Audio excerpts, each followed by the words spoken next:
আজকের এই মাহফিল নানা কারণে অনন্য এবং একটা বিশেষ দৃষ্টান্ত স্থাপন করেছে। আজকের এই মাহফিলের অন্যতম বৈশিষ্ট্য হলো যে এই মাহফিলে গতানুগতিক মাহফিলগুলোর মতো গভীর রাত পর্যন্ত আলোচনা হয় না। এটি একটি ভালো দিক এবং একটি আদর্শ মাহফিলের অন্যতম পূর্ব শর্ত।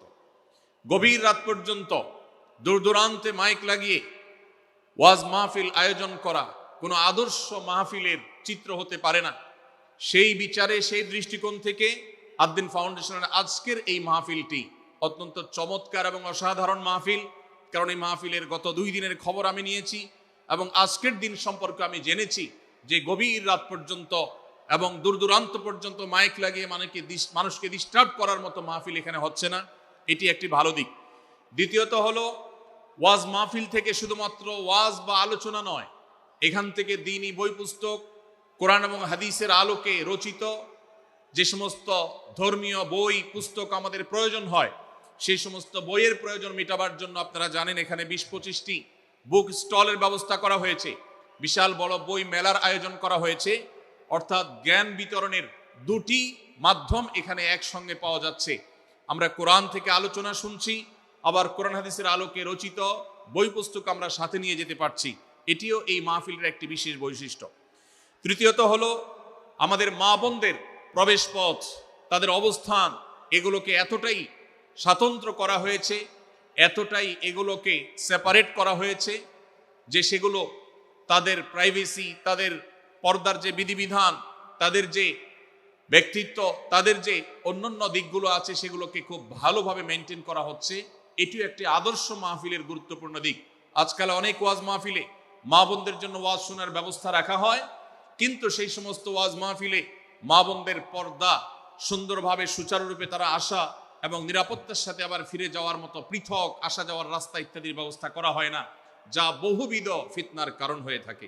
আজকের এই মাহফিলটিতে সেই দৃষ্টিকোণ থেকে একটি অনন্য দৃষ্টান্ত স্থাপিত হয়েছে যে মা বোনদের জন্য পৃথক ওয়াজ শোনার ব্যবস্থা এবং রাস্তাঘাট পৃথক, যাতে করে তারা তাদের সেই পর্দার বিধিবিধানগুলো মেনটেন করে চলতে পারেন। এই জন্য আমি কর্তৃপক্ষকে বিশেষভাবে ধন্যবাদ দিতে চাই। সেই সাথে আজকের একটা মাহফিলের সম্পূর্ণ নতুন দিক যুক্ত হয়েছে, যেটা আপনারা দেখেছেন, তা হলো প্রত্যেক আলোচক আলোচনা করার আগে তার বায়োগ্রাফি পেশ করা হচ্ছে, তার জীবন বৃত্তান্ত পেশ করা হচ্ছে এবং সংক্ষেপে তার সম্পর্কে ধারণা দেওয়া হচ্ছে। এটিও একটা চমৎকার দিক এবং আমার জানা মতে বাংলাদেশের যে কোনো মাহফিলে এটি প্রথম দৃষ্টান্ত। সেই সাথে এই মাহফিলে আগত আমাদের সম্মানিত দর্শক শ্রোতা মণ্ডলীর জন্য প্রাথমিক চিকিৎসা সম্পর্কে যেন তারা ধারণা নিতে পারেন, সেজন্য অনেকগুলো বুথ করা হয়েছে। এই বুথগুলো থেকে একজন মানুষ তার প্রাথমিক স্বাস্থ্য, এটার পরীক্ষা নিরীক্ষা বা নিজের চিকিৎসা সম্পর্কে স্টেপ কিভাবে নেবেন সে সম্পর্কে আদ-দ্বীন সকিনা মেডিকেল কলেজের তরফ থেকে একটি বিশেষ আয়োজন হলো, যে বিশেষ ক্যাম্প এবং বুথ করে করে আমাদের দর্শক শ্রোতাকে এই দিক থেকে বিশেষ সার্ভিস দেওয়া হচ্ছে। পর্যাপ্ত টয়লেটের ব্যবস্থা করার কথা আমি শুনতে পেরেছি, জানতে পেরেছি, এবং বক্তাদের, আলোচকদের বিভিন্ন উক্তি সম্বলিত ফেস্টুন আমি দেখেছি, যেটা অত্যন্ত নতুন একটা দিক। যদিও সেখানে বক্তাদের ছবি না থাকলে, প্রিন্টেড ছবি না থাকলে সেটা ভালো ছিল। আমি আশা করব কর্তৃপক্ষ সেটি পরবর্তীতে খেয়াল রাখবেন।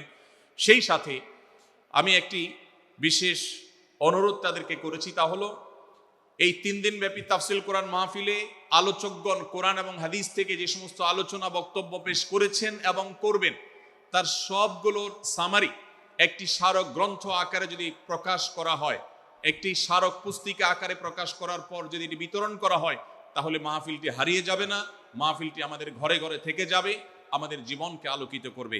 আমি আশা করব ওয়াজ মাহফিল, যেটি এই দেশের সবচেয়ে প্রাচীনতম কালচারের অন্যতম, এদেশের সবচেয়ে শক্তিশালী সংস্কৃতির অন্যতম হলো ওয়াজ মাহফিল। এই ওয়াজ মাহফিলগুলো আদর্শ ওয়াজ মাহফিলে পরিণত হবে। এই ওয়াজ মাহফিলগুলো মানুষের বিরক্তির কারণ হবে না।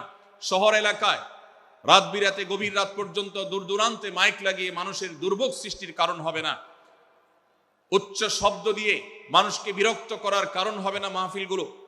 আমরা যদি আদর্শ ওয়াজ মাহফিলের দৃষ্টান্ত স্থাপন করতে পারি, তাহলে এই দেশ কোরআনের আলোয় আলোকিত হবে, হাদিসের আলোকে আলোকিত হবে, আমাদের ঘরগুলো আলোকিত হবে দ্বীনের নূর এবং আলো দ্বারায়। আল্লাহ রাব্বুল আলামিন আমাদের সবাইকে কোরআন এবং হাদিসের আলো থেকে আলোকিত হওয়ার তৌফিক দান করুন। আজকের এই মাহফিলে আমরা যেরকম সবাই সমবেত হয়েছি, মাশাআল্লাহ চরম নীরব নিস্তব্ধ পরিবেশে সবাই পিনপতন নীরব হয়ে এই মুহূর্তে কথা শুনছি। আমি আশা করব শেষ মুহূর্ত পর্যন্ত আমরা এই অবস্থা বজায় রাখবো। আরশে আজিমের মালিকের কাছে ফরিয়াদ করি, হে আল্লাহ, হে আরশের মালিক, আপনি আমাদের সবাইকে এখানে যেরকম একত্রিত হওয়ার তৌফিক দিয়েছেন, জান্নাতুল ফেরদাউসের আঙ্গিনায় প্রিয় হাবিব মুহাম্মদ মুস্তাফা সাল্লাল্লাহু আলাইহি সাল্লামের সাথে আমাদেরকে এরকম একত্র হওয়ার সমবেত হওয়ার তৌফিক দান করুন, আমিন।